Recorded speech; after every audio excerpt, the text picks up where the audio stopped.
Assalamualaikum warahmatullahi wabarakatuh. Alhamdulillah Rabbil alamin. Wassalatu wassalamu ala asrofil anbiya wal mursalin Sayyidina wa maulana Muhammad wa ala alihi wa sahbihi ajma'in, amma ba'du. Puji syukur kepada Allah subhanahu wa ta'ala. Pada kesempatan hari ini kita masih diberikan kesehatan jasmani maupun rohani untuk melaksanakan aktivitas kita sehari-hari, yaitu melaksanakan perkuliahan mata kuliah pendidikan agama Islam. Salawat dan salam tak lupa kita selalu curahkan kepada baginda Nabi besar Muhammad SAW, baik keluarga, sahabat, serta kita umatnya. Mudah-mudahan kita bisa istiqamah menjalankan sunnah-sunnah beliau sampai akhir hayat kita. Amin ya rabbal alamin. Pada kesempatan hari ini, di pertemuan pertama, insyaallah kita akan membahas tentang materi pendidikan agama Islam dengan tema mengapa dan bagaimana pendidikan agama Islam diajarkan di perguruan tinggi.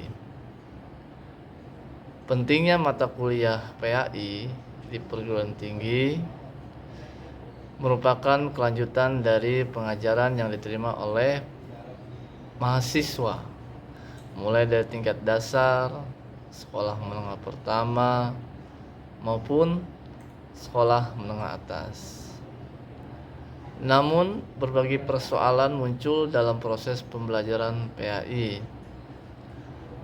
Materi yang diajarkan boleh dikatakan sama secara nasional. Banyaknya materi ajar dan kurang bervariasinya pengajar dalam menyampaikan suatu pembelajaran yang dilaksanakan atau dilakukan di dalam kelas.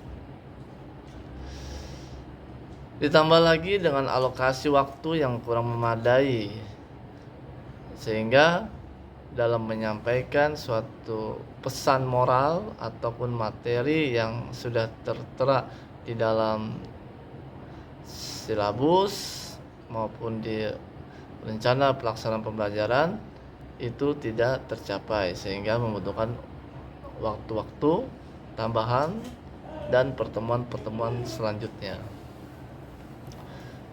Mungkin kesan yang sering muncul di kalangan mahasiswa adalah mata kuliah wajib lulus ini seakan berubah menjadi wajib diluluskan, karena kalau tidak lulus akan menjadi hambatan bagi mata kuliah, sehingga secara sederhana bisa juga dikatakan bahwa mahasiswa wajib lulus dan sang dosen wajib meluluskan mahasiswa yang terkendala dengan nilai-nilai yang tidak mencapai KKM ya, atau mencapai kelulusan, nilai kelulusan di kampus Bina Sarana Informatika.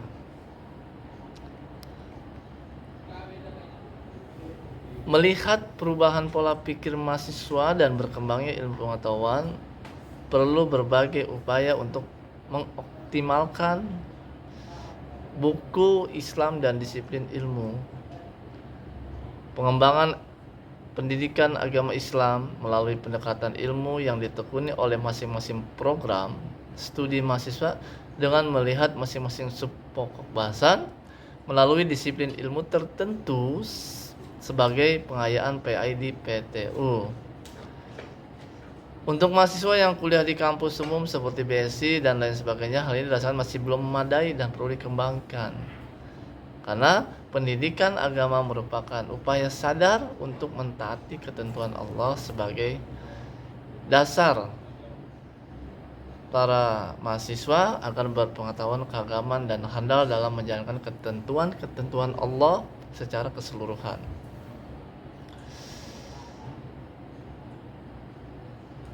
Agama sebagai sistem kepercayaan dalam kehidupan umat manusia dapat dikaji melalui berbagai sudut pandang. Islam sebagai agama yang telah berkembang selama 14 abad lebih menyimpan banyak masalah yang perlu diteliti menyangkut ajaran dan pemikiran keagamaan maupun realitas sosial, politik, ekonomi, dan budaya. Pada dasarnya tujuan dari hidup seorang muslim itu adalah untuk mengabdi kepada Allah.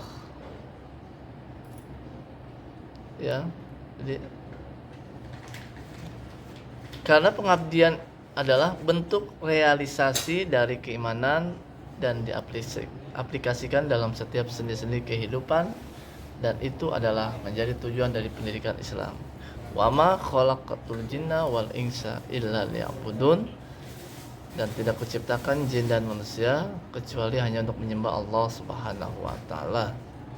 Agar proses penyembahan itu berjalan dengan baik, tentunya kita harus mempelajari isi di dalam Al-Quran, yaitu mengikuti dan menjalankan aturan-aturan Allah yang sudah ada di dalam Al-Quran, tentunya dalam hal yang positif. Agama adalah pelajaran yang sangat penting yang harus dipelajari, karena pelajaran agama itu adalah suatu ajaran yang baik untuk menjadikan kita sebagai orang yang beriman dan bertakwa. Sehingga ketika sudah mempelajari agama, kita dapat mengetahui mana perilaku yang baik, mana perilaku yang buruk. Karena khususnya buat mahasiswa, pendidikan agama sangat penting sebagai benteng, sebagai pondasi agar kita ketika melakukan suatu perbuatan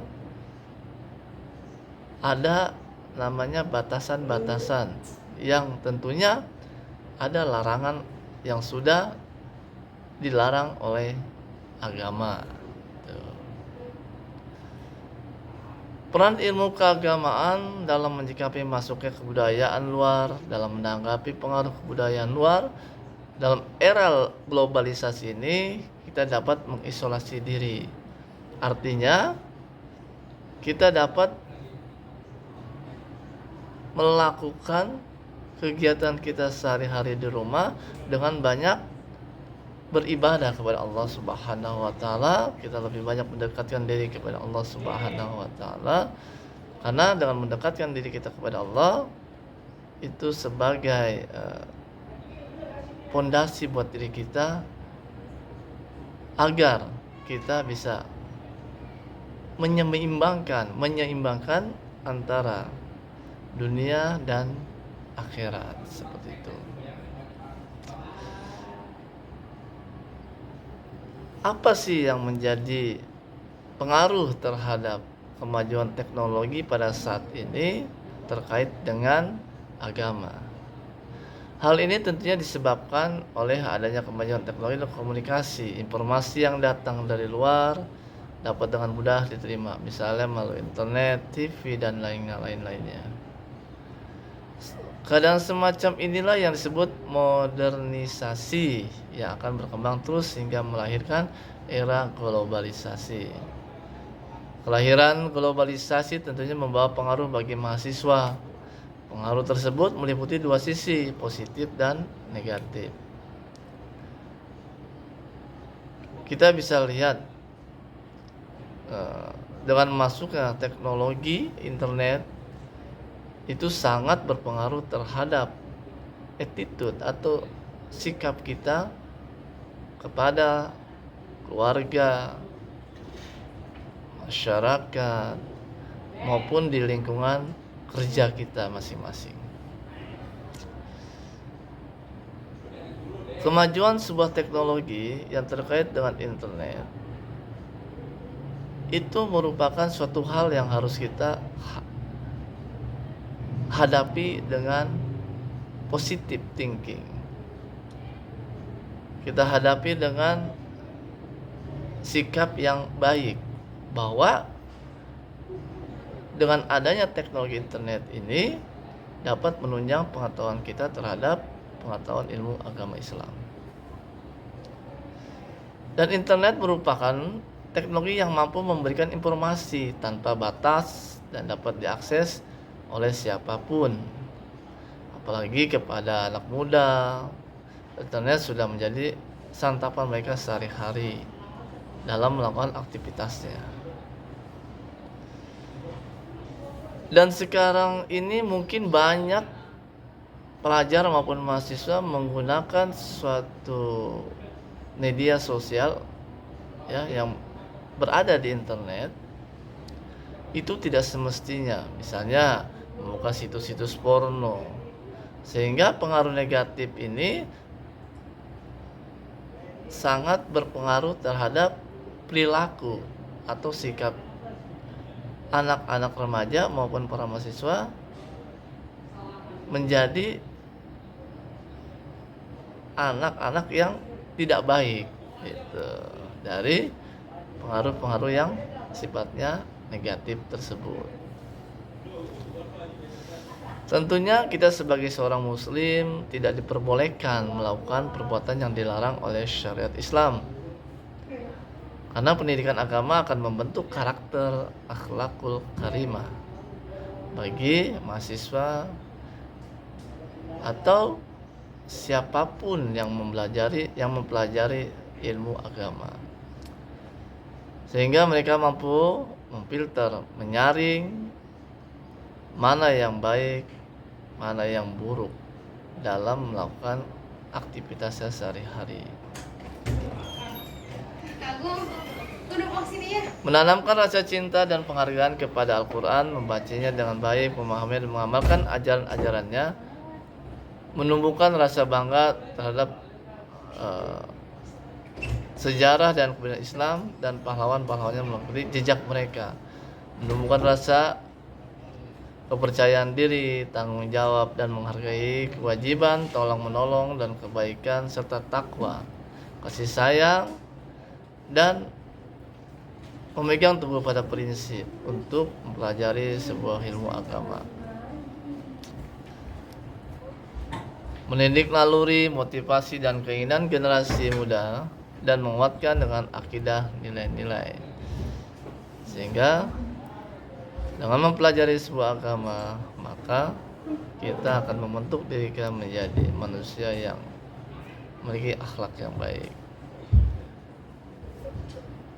Tujuan dari pendidikan agama Islam itu tertera di dalam GBHN 1988 yang mengatakan bahwa pendidikan nasional yang berdasarkan Pancasila bertujuan untuk meningkatkan kualitas manusia Indonesia. Oke, assalamualaikum warahmatullahi wabarakatuh. Kita lanjut ke part 2 setelah tadi part 1 terpotong. Untuk part 2 kita melanjutkan ke poin B, yaitu pendidikan agama ditinjau dari aspek historis dan filosofis. Berdasarkan aspek historis atau sejarah, pendidikan agama pada masa sebelum kemerdekaan pada semua jenjang pendidikan tidak berada pada posisi yang diutamakan karena disingkirkan oleh pihak penjajah, terutama pada masa penjajahan Belanda. Terlebih pada tahun 1960 setelah adanya ketetapan MPRS nomor 2 MPRS 1960 bab 2 pasal 2 ayat 3 serta secara khusus pada pasal 9 ayat 2 sub B ditekankan untuk perguruan tinggi gitu. Jadi status pendidikan agama di perguruan tinggi itu berubah menjadi sangat kuat posisinya setelah terjadinya gerakan 30 September Partai Komunis Indonesia pada tahun 1965. Halnya terlihat nyata setelah diadakannya sidang umum MPRS pada tahun 1966 dan ketetapan MPRS nomor 27 MPRS 1966 bab 1 pasal 1 yang isinya itu menetapkan pendidikan agama menjadi mata pelajaran di sekolah-sekolah mulai dari sekolah dasar sampai dengan universitas negeri. Yang kedua, berdasarkan aspek filosofis. Indonesia adalah negara yang berpenduduk mayoritas Islam terbesar di dunia, sehingga pendidikan Islam selayaknya punya peran yang sangat signifikan dalam pengembangan sumber daya manusia dan pembangunan karakter unggul. Dengan demikian, bisa dikatakan bahwa budaya, kebiasaan, karakter, dan segala hal yang tercipta pada masyarakat merupakan cerminan dari hasil pendidikan Islam. Oleh karena itu, peran penting pendidikan agama adalah bagaimana agar ajaran Islam yang rahmatan lil alamin benar-benar diterapkan oleh setiap insan Islam dan kehidupan sehari-hari. Hal ini supaya dalam alam pikiran manusia tidak tercemari sifat angkuh dan merasa terkuat dari segalanya, maka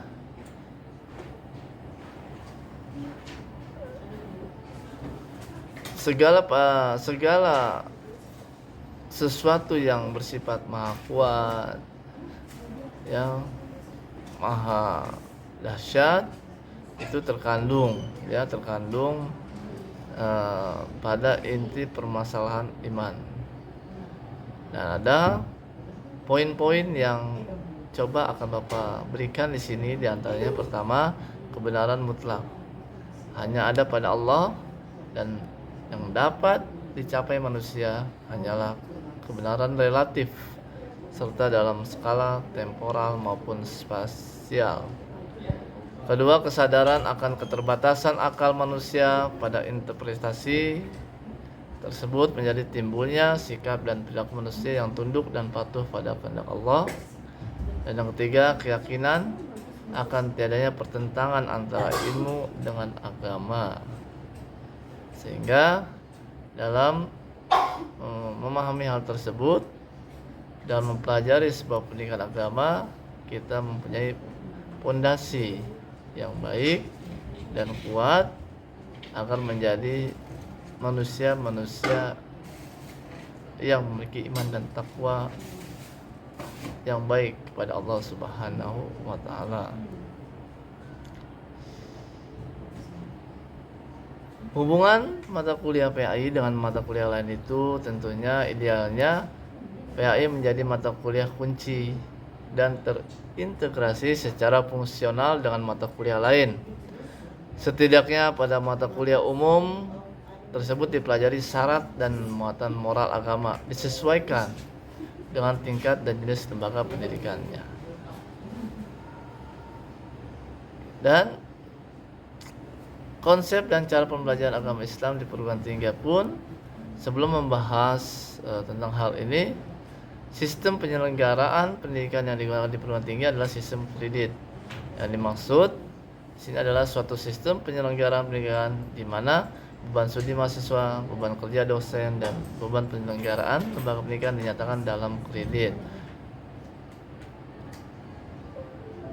Mungkin pada materi hari ini di pertemuan pertama kita bisa mengambil kesimpulan bahwa sebuah pendidikan agama di suatu perguruan tinggi itu sangat penting sebagai pondasi dasar kita mengenal sebuah ilmu agama, agar ketika kita melakukan aktivitas sehari-hari bisa ada tolak ukur untuk kita melakukan suatu perbuatan terhadap sesama manusia maupun tingkah laku kita kepada Allah Subhanahu wa taala. Di akhir materi ini Bapak ingin memberikan sebuah tugas, yaitu kalian membuat suatu artikel ya terkait dengan pentingnya sebuah pendidikan agama Islam di perguruan tinggi dan pentingnya pendidikan agama Islam bagi anak-anak remaja pada saat ini, khususnya terhadap perkembangan pola pikir anak maupun sikap anak terhadap orang tua, keluarga, maupun kepada lingkungan sekitar. Mungkin itu saja. Jangan lupa setelah mengerjakan tugas, simpan di folder tersebut diberikan nama tugas mata kuliah pendidikan agama Islam dan dimasukkan ke folder tersebut. Lalu di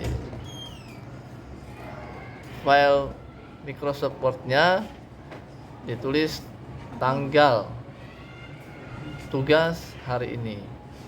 Itu saja. Mohon maaf kurang lebihnya. Apabila Bapak ada kesalahan, itu datang dari pribadi dan benar itu dari Allah. Billahi taufiq wal hidayah. Assalamualaikum warahmatullahi wabarakatuh.